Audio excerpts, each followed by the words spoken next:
So I'm in my kitchen at 6 a.m., coffee still dripping into the pot, when I hear the unmistakable clatter of folding chairs being opened in my backyard. I am not a morning person even on my best days, but this noise, clink, clink, clink, slices through my half-awake brain like someone dragging metal across glass.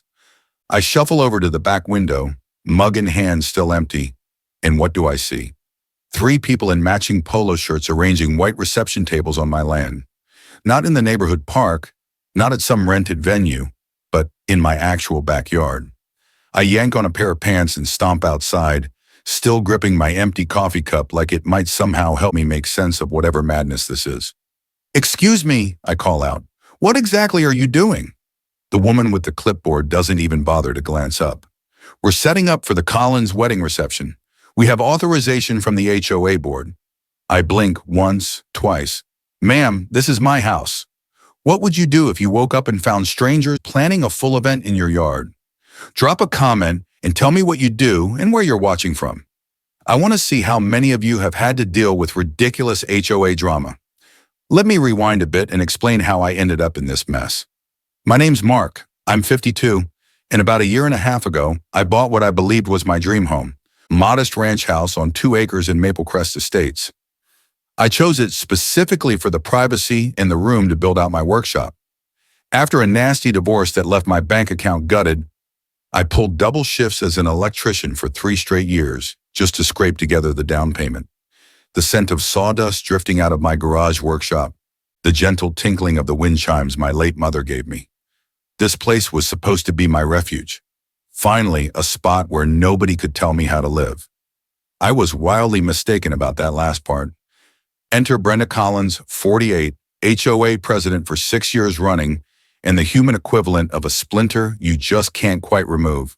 She's a real estate agent who lives in the biggest McMansion in the subdivision. You know the kind. Fake pillars out front and a lawn so manicured it looks like a putting green. Brenda's pastime is nitpicking rule violations. I'm talking about measuring grass length with an actual ruler, timing how long guests park along the curb, and somehow always discovering problems at the working-class houses while mysteriously overlooking anything at the lawyer's place or the doctor's mini-estate. 2 months after I moved in, Brenda struck. I came home from a 12-hour shift to find a violation notice taped to my front door. The offense? Unsightly vehicle storage. My work van parked in my own driveway. I called the HOA office, baffled. "Ma'am, I'm an electrician. That's my work vehicle." "We need to protect property values, I'm sure you understand," Brenda replied in that tone that makes you want to throw something across the room. The HOA rules clearly ban commercial vehicles. Except they didn't. I went through every page of those documents before I bought the place. Work vehicles were explicitly allowed, but Brenda slapped on a $150 fine and threatened legal action if I didn't pay within 10 days. Here's where I made my first big error. I paid it. I decided it wasn't worth the headache to fight over $150. I didn't realize I was establishing a pattern that would come back to bite me hard. Jump ahead to this morning, and I'm standing there staring at a wedding planner, clutching a clipboard, and radiating that kind of confidence you only see in people who are convinced the rules are on their side. "I think there's been a mistake," I said, trying to keep my voice steady. "This is private property. You can't just stage a wedding here." She flipped through her paperwork and pulled out something that looked very official.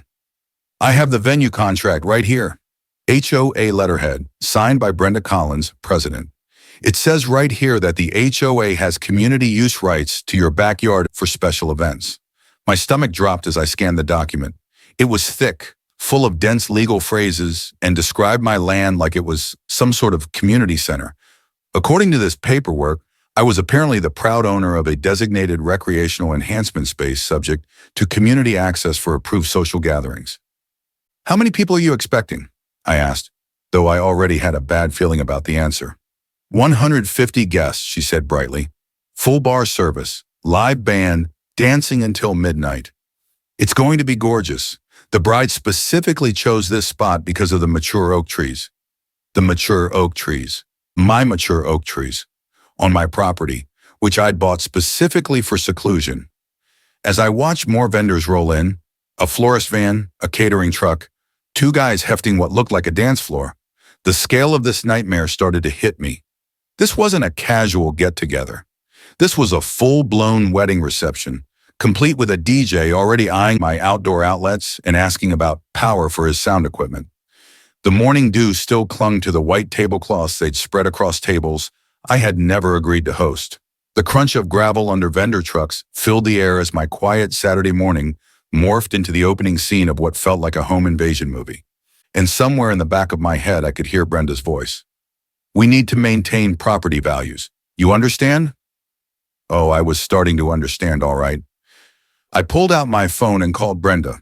Straight to voicemail, naturally.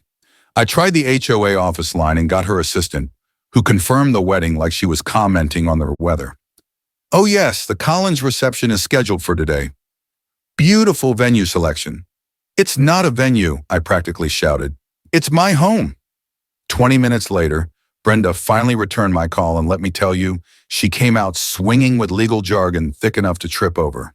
"Mark, I understand your confusion, but per HOA Covenant Section 12.4, community enhancement events can be booked on designated recreational properties with board approval." Her voice had that polished smoothness of someone used to steamrolling people with big words. "New designated recreational property? This is my backyard. Your property deed includes a shared recreational space designation. I have the paperwork right here. If you interfere with this legally scheduled community event, the HOA will seek legal action for breach of covenant and intentional interference with contractual obligations. Now, I may wire buildings for a living, not argue cases in court, but I can smell nonsense when it hits my ears. The problem was, Brenda sounded so sure of herself, so official, that for a second I wondered if I had missed something in my closing paperwork. That doubt lasted exactly as long as it took me to drive to the county courthouse. You know that musty scent old legal records have, like vanilla mixed with decades of dust and bureaucracy? That's what hit me when I requested my property deed from the records office. My work boots echoed on the marble floors as I carried the stack of documents to a reading table. Those photocopied pages were still warm from the copier when I started reading. Page 1, no hint of shared space. Page 2, still nothing. I went through every single line, every subsection, every tiny bit of fine print. Nothing, absolutely nothing about community use rights or recreational designations. But here's where it gets interesting. While I was already at the courthouse, I decided to do a little digging on Brenda Collins herself. Public records are a beautiful thing, folks. Turns out Brenda's daughter, Emily, finished law school 2 years ago, but failed the bar exam twice. And guess who'd been acting as Brenda's legal advisor, despite not being licensed to practice law? That's right. Emily Collins, unlicensed legal, almost certainly wrote that official-sounding contract that had me doubting my own property ownership. I was driving back home feeling pretty confident with the legitimate legal documents in my hand when my phone rang. It was the wedding planner again, and this time she sounded frantic. "Mr. Mark, I need to let you know that we've had to bump the timeline up. The wedding reception is actually today, not next weekend like we first scheduled." "Today? As in today?" "Today. The vendors have already been paid 50% deposits. If this event is canceled, the HOA is liable for breach of contract. We're talking serious money." And then came the twist of the knife. "I've already seen the invitations. They list your address. 150 people are expecting to celebrate at 1247 Oak Ridge Drive, starting at 4 o'clock. I pulled into my driveway and the chaos had only grown. A rental company was unloading a dance floor. Someone else was stringing lights between my oak branches. A bartender was testing my exterior outlets, the same outlets Brenda had once tried to cite me over as non-conforming exterior modifications. The entire scene felt surreal, like watching someone redecorate your living room while you're still sitting on the couch. The pounding of hammers echoed as they put together what looked like a small stage near my garden shed. But here's the thing about being an electrician. You learn to tackle problems methodically, measure twice, cut once. So instead of exploding completely, I started documenting every last detail. Photos of the setup, screenshots of that bogus contract, pictures of my actual property deed. My neighbor Diane peered over the fence. "Mark, what's all the noise?"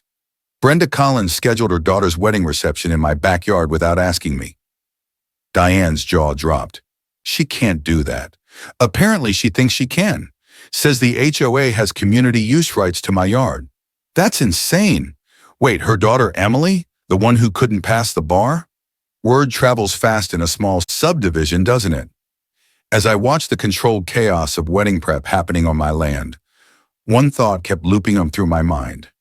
Brenda Collins had no idea what she had just started. She assumed she was dealing with some pushover who'd fold like I did over a $150 fine. She was about to find out that this electrician knew a thing or two about solving serious problems. By noon, Brenda had kicked off what I can only call a full-on social warfare campaign. My phone lit up with texts from neighbors I barely recognized. "Mark, heard you're trying to ruin a young couple's dream wedding.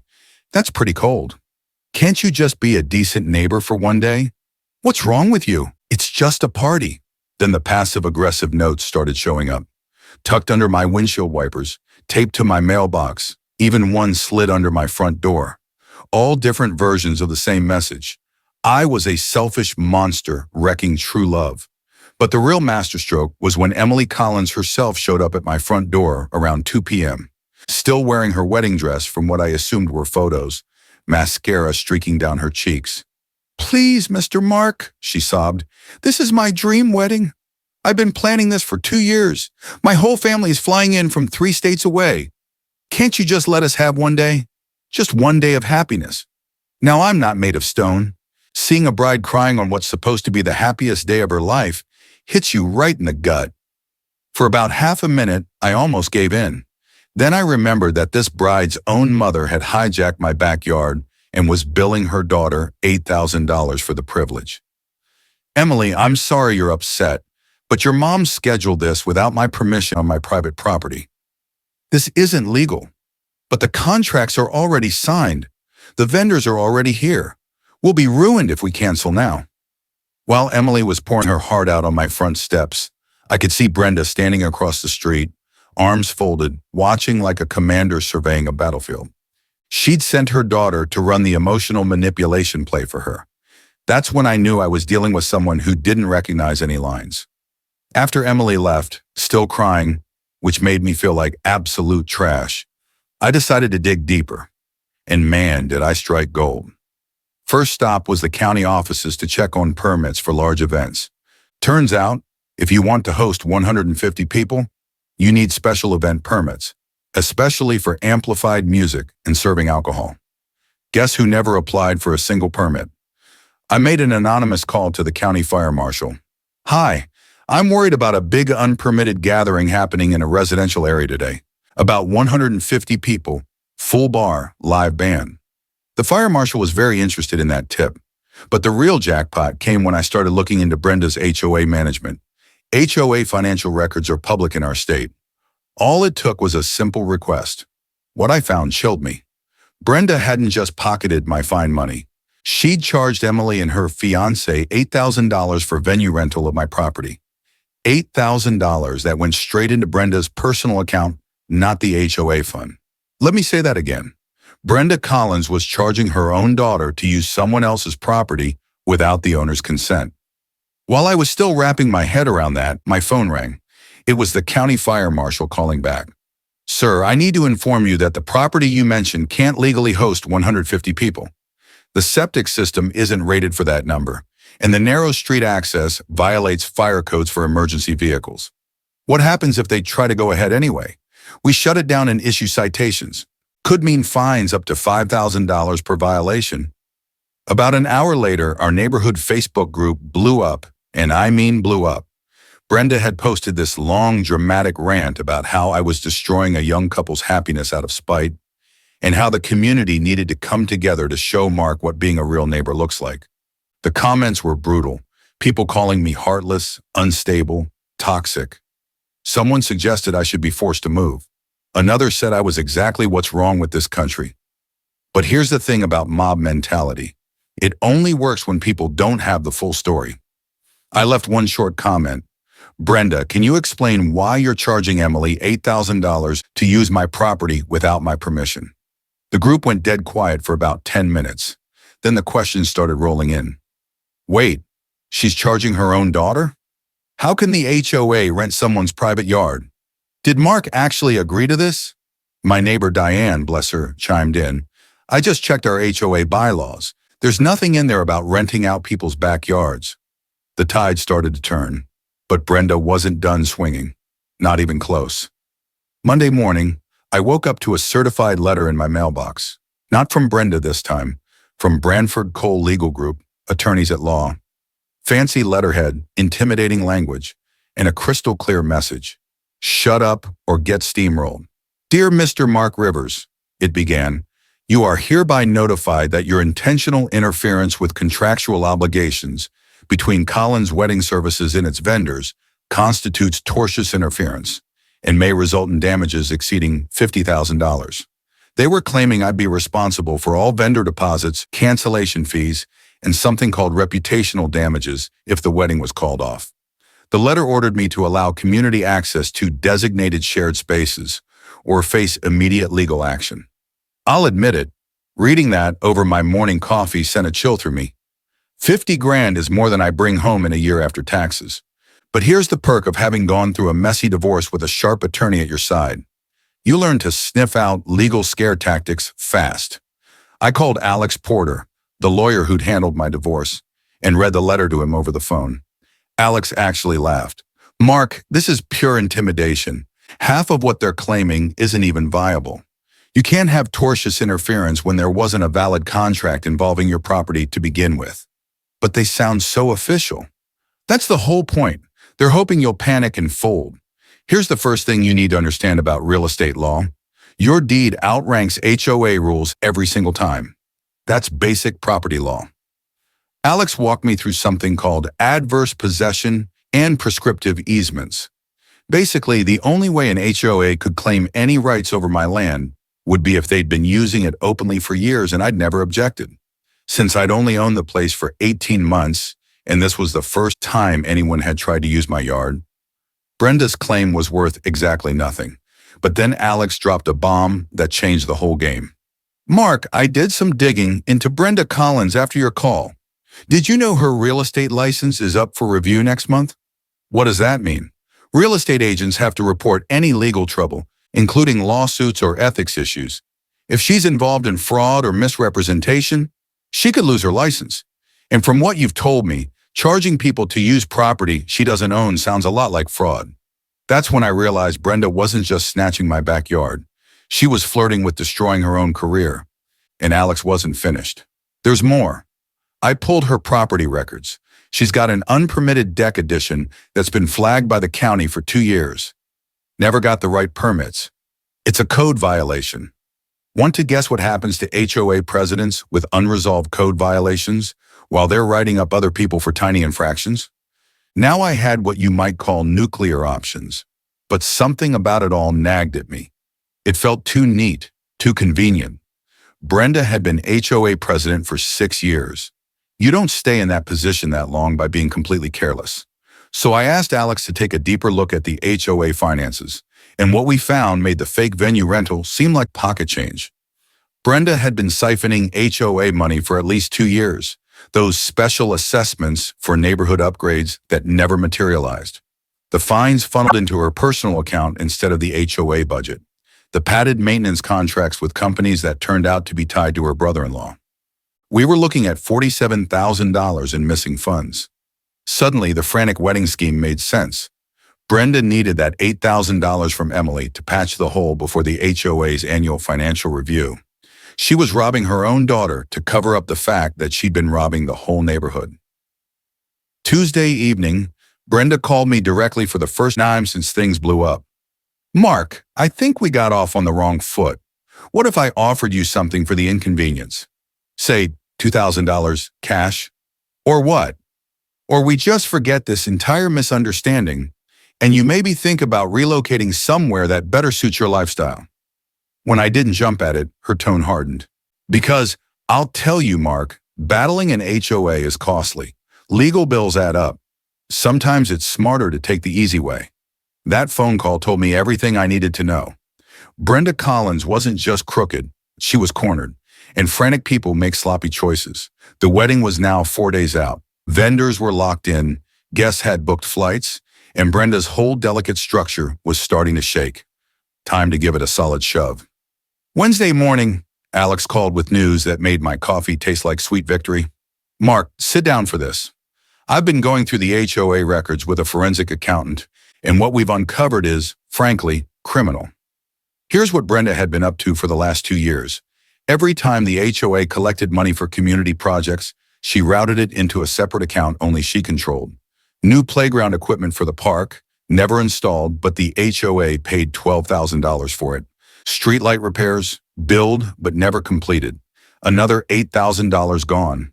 Full maintenance upgrades, phantom landscaping jobs. You get the idea. The wedding venue scam wasn't her first scheme. It was just the boldest." "How much can we prove?" I asked. $47,312. And that's just what we can document so far. Alex paused. "But here's the kicker. Brenda has no idea we've discovered any of this. She thinks the only problem is you refusing to let her use your yard. She has no clue you're holding information that could land her in serious trouble." "What do we do next?" I asked. "Well, we could file criminal charges right now. Embezzlement at this level is a felony." He paused again. "But you said the wedding is this Saturday?" "Yeah." "What if we let her dig herself a little deeper first? Sometimes the best way to bring down a crook is to give them enough rope to hang themselves." Thursday morning, I pulled together what I half-jokingly called my Justice League, though we definitely looked more like a group of blue-collar folks about to pull off a neighborhood sting operation. First up was Alex Porter, my divorce attorney who had rapidly become a property law expert. Alex had the legal muscles and, more importantly, connections in financial crime enforcement. Then there was my brother, also named Alex, which makes things confusing, so I'll call him Alex B. He worked as an investigative journalist for the local paper and had been itching for a major corruption story ever since the mayor's parking ticket scandal fizzled out. My secret powerhouse was Diane from next door. Turns out my neighbor wasn't just suspicious of Brenda's bookkeeping. She was a retired forensic accountant who had taken down embezzlers at 3 different corporations. Diane had been raising red flags about the HOA's finances for months, but never had access to the records until now. And finally, Fire Marshal Tom Herrera, who was extremely interested in Brenda's history of staging unpermitted events, and even more intrigued by her brother-in-law's company, which had charged the HOA for fire inspections that never actually took place. We met in my garage Thursday evening, surrounded by the scent of motor oil and the bubbling of my ancient coffee maker. I spread the HOA financial documents across my workbench like blueprints. "Here's what we know," Diane said, gesturing at the highlighted discrepancies. Brenda had been siphoning off HOA funds using a method known as ghost billing. She created fake invoices for plausible services, paid them to shell companies she controlled, and pocketed the cash. "How much can we prove?" Attorney Alex asked. $47,000 at minimum. The important part is the paper trail. Brenda recorded everything because she thought she was too clever to get caught. Alex B. scribbled notes like he was covering a major political scandal. "This is front-page material. HOA president embezzles from neighbors, then charges her own daughter to use stolen property at a wedding venue." Fire Marshal Herrera shook his head. "The fire code violations alone are enough to shut everything down. But if Brenda's been faking safety inspections, that's felony fraud." Now came the tricky part, how to expose Brenda without wrecking Emily's wedding. Because despite all of this, I didn't want to ruin a young couple's big day. They were collateral damage in Brenda's chaos, not the cause of it. "What if we let the wedding happen?" I said. "But on our terms. Small ceremony, proper permits, legal attendance limits. Emily gets married, Brenda gets her big moment, and we get our audience." "You'd actually allow it?" Alex asked. 50 guests max, no loud music after 8, real restroom accommodations. Everything strictly by the book. This is where my electrician mindset helped. I knew how to plan something step by step, anticipate disaster, and build fail-safes. The legal plan: Attorney Alex would file criminal complaints Friday morning, but request that law enforcement wait to act until after the wedding. That way, Brenda couldn't accuse us of sabotaging the event. We were officially facilitating it. The media plan: Alex B. would have his story prepped for Sunday morning, complete with photos, interviews, and financial evidence. but he'd also attend the wedding disguised as just another guest, documenting everything. The safety plan: Fire Marshal Herrera would conduct a routine inspection during the event, discover Brenda's lack of permits, and shut down anything unsafe. This created a clean legal record. My personal plan? I'd been getting quotes all week for a pool installation. Excavation was set for Monday morning. Once construction began, any future claim of shared use on my property would be legally dead. But the real psychological weapon was the contractors. I'd intentionally scheduled multiple companies to come out for soil testing and utility marking over the next 2 weeks. From the street, it would look like I was prepping a major renovation that would completely overhaul the yard after the wedding. This served two purposes. It made it appear like I had surrendered temporarily, and it pressured Brenda into rushing her final moves. By Friday afternoon, I started acting defeated.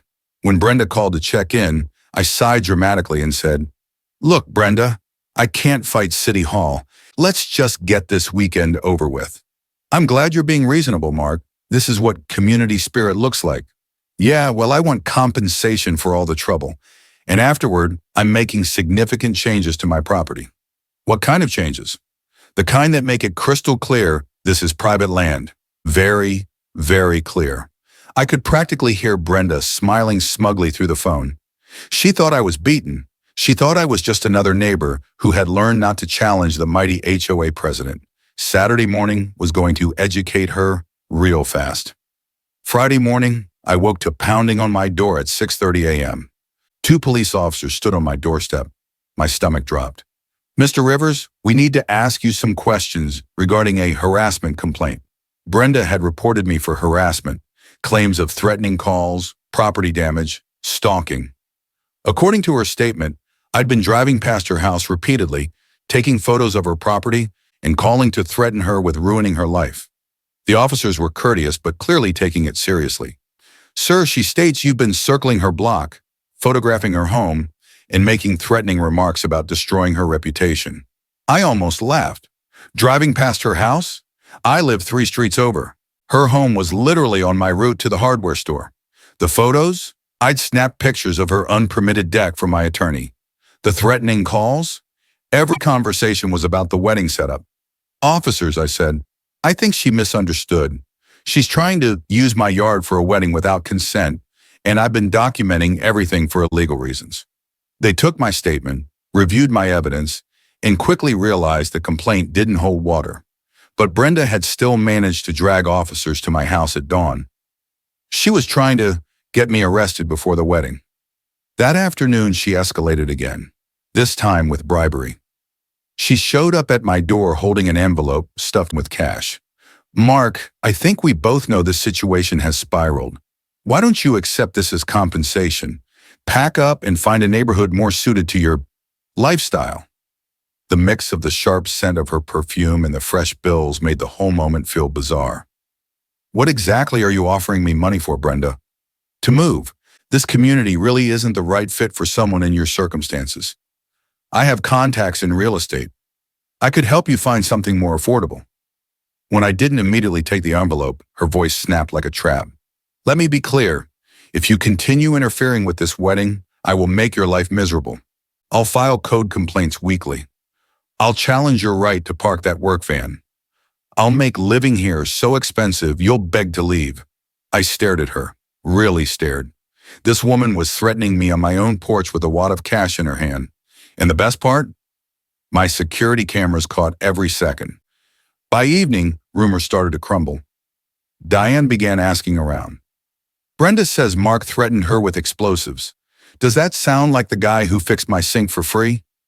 Other neighbors compared notes. Mrs. Patel recalled Brenda asking odd questions about my work hours. The Jacobs family remembered Brenda urging them to keep watch on my house for suspicious conduct. People began noticing that her narrative didn't line up with reality. But Brenda wasn't finished.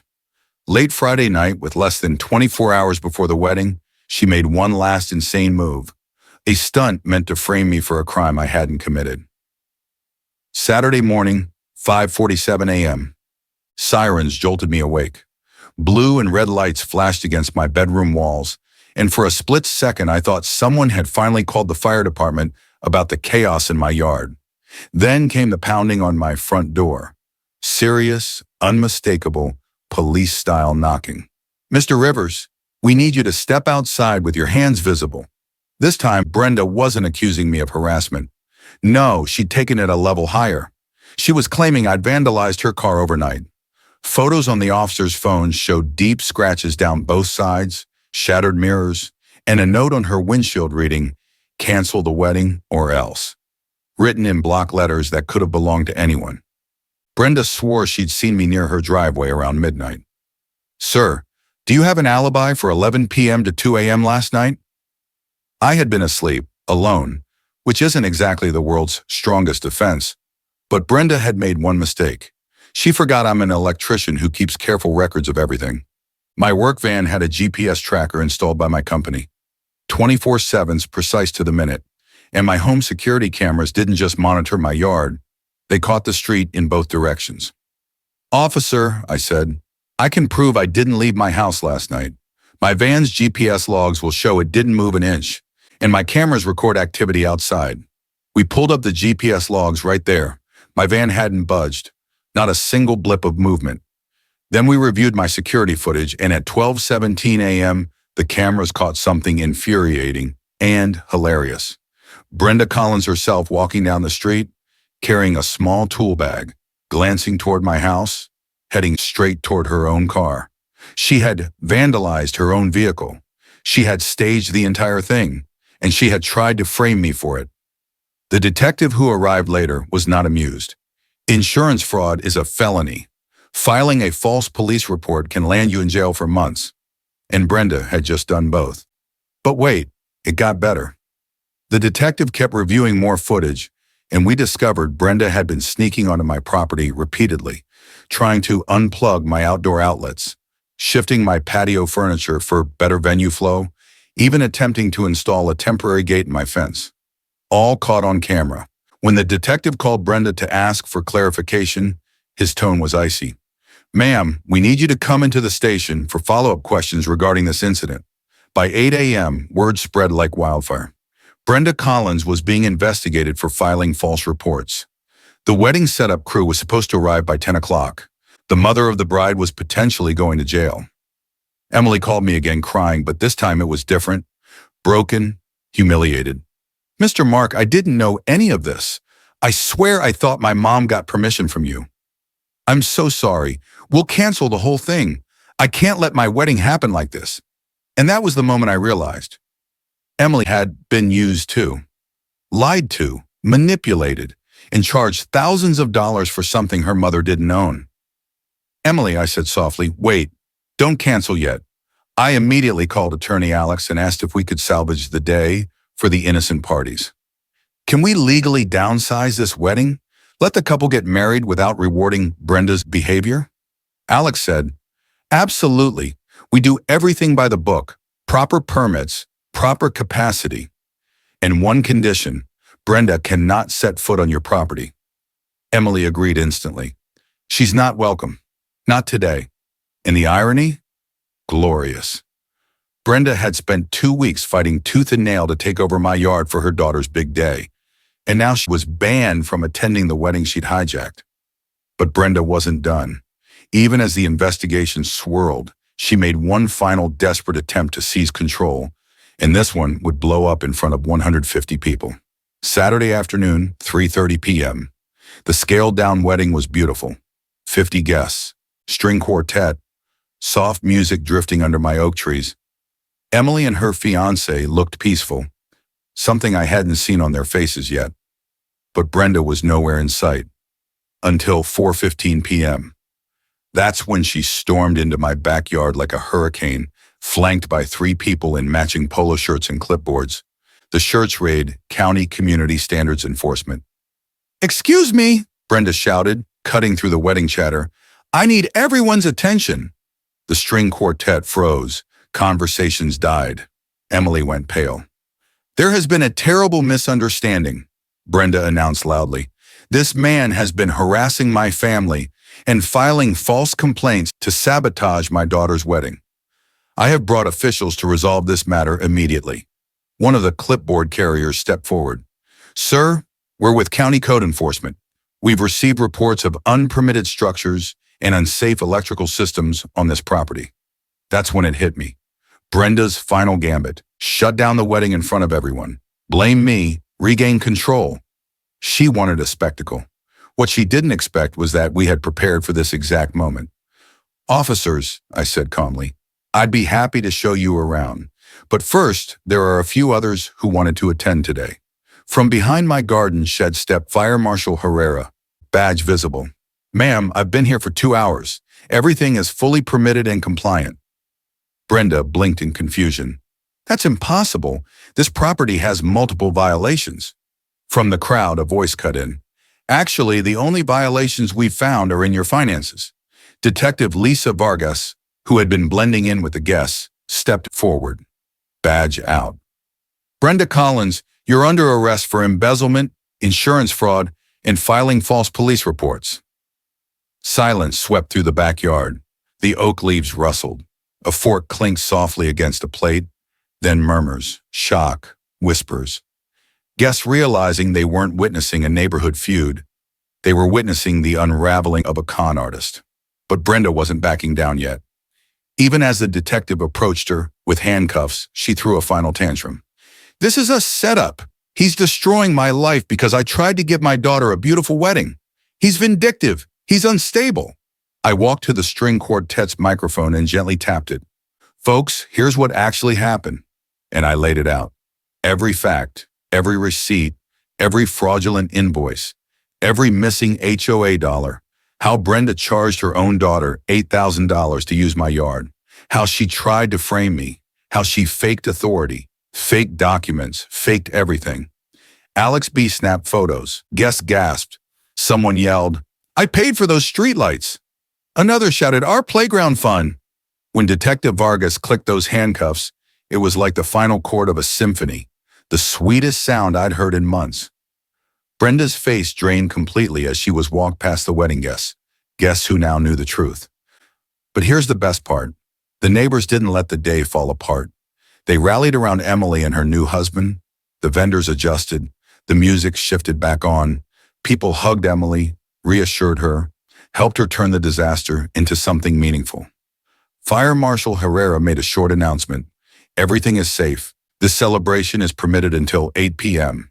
And just like that, the wedding continued, without the chaos, without the lies, without the tyrant. A real celebration, not a stolen one. 3 months later, Brenda Collins stood in front of a judge and pleaded guilty to embezzlement, insurance fraud, and filing false police reports. The courtroom was packed. Neighbors, reporters, even former HOA board members who had quietly suspected something was wrong for years. The judge ordered full restitution of the $47,000 she stole plus penalties and handed down an 18-month jail sentence. Her real estate license was permanently revoked. Overnight, the woman who ran the neighborhood like a personal kingdom lost everything. Her title, her job, her freedom, and the authority she'd wielded like a weapon. But the aftermath wasn't just about watching Brenda fall. The neighborhood refused to let her damage define them. They voted unanimously to use the recovered money for something better, the Maple Crest Community Scholarship Fund. Every year now, 3 local teens get tuition assistance for trade school or college. Electrical work, plumbing, construction, real skills for real jobs. Work that keeps communities functional. My personal settlement from Brenda's insurance company for harassment, false claims, attempted framing, emotional distress. I donated entirely to the local community college's electrical training program. They named a workshop bay after my mother, whose wind chimes still hang in my yard and sing through the oak branches she loved. The HOA underwent a complete overhaul. No more one-person dictatorship, no more shady fines, no more secret assessments. We implemented mandatory public budget meetings, annual third-party audits, and a new rule. Any special assessment over $500 requires a neighborhood-wide vote. Amazing how sensible people get when they're forced to explain themselves in front of those they govern. Emily and her husband moved out of state shortly after the wedding, mostly for work but partly to start fresh. They send Christmas cards every year, smiling, peaceful, grateful their marriage survived what was objectively the most dramatic wedding day imaginable. Honestly, I think the chaos made them stronger. Nothing bonds a couple quite like watching your mother get arrested during your reception. As for me, I never did install that pool. Turns out I love my backyard exactly the way it is. It's oak trees, it's quiet afternoons, it's wind chimes.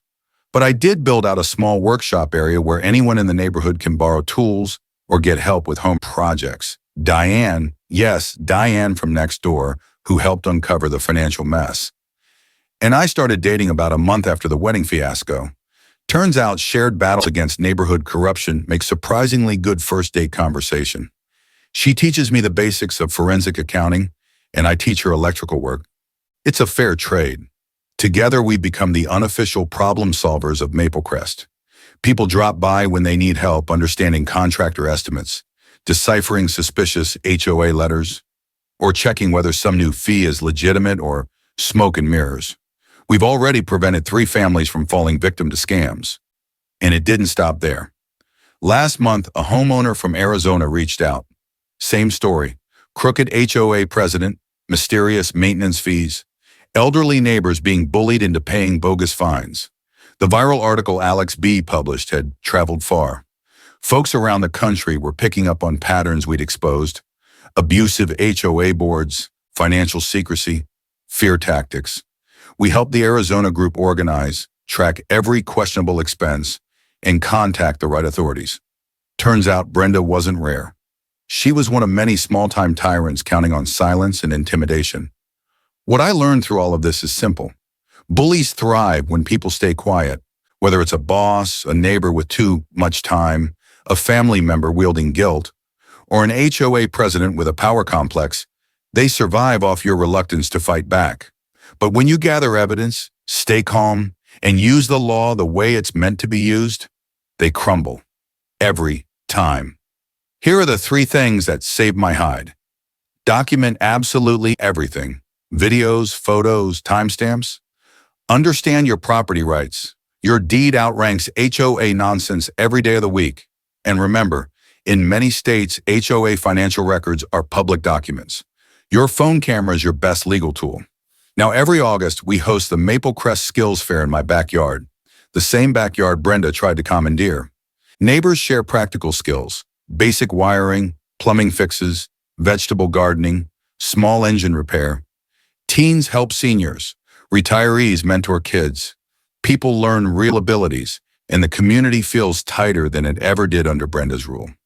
We grill too much food, laugh too loud, and enjoy the space the way it was always meant to be enjoyed.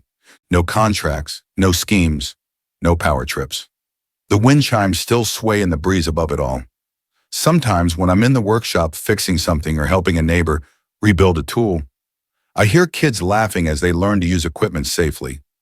It's the sound of a neighborhood that stopped being afraid and learned to stand up for itself. And if you're dealing with your own HOA nightmare, drop your story in the comments. I read every single one, and trust me, you're not alone. Some of the stories out there are unbelievable. And stick around, because next week I'm sharing how a retired teacher dismantled an entire HOA board that was scamming senior citizens. You don't want to miss that. Justice served with a side of karma.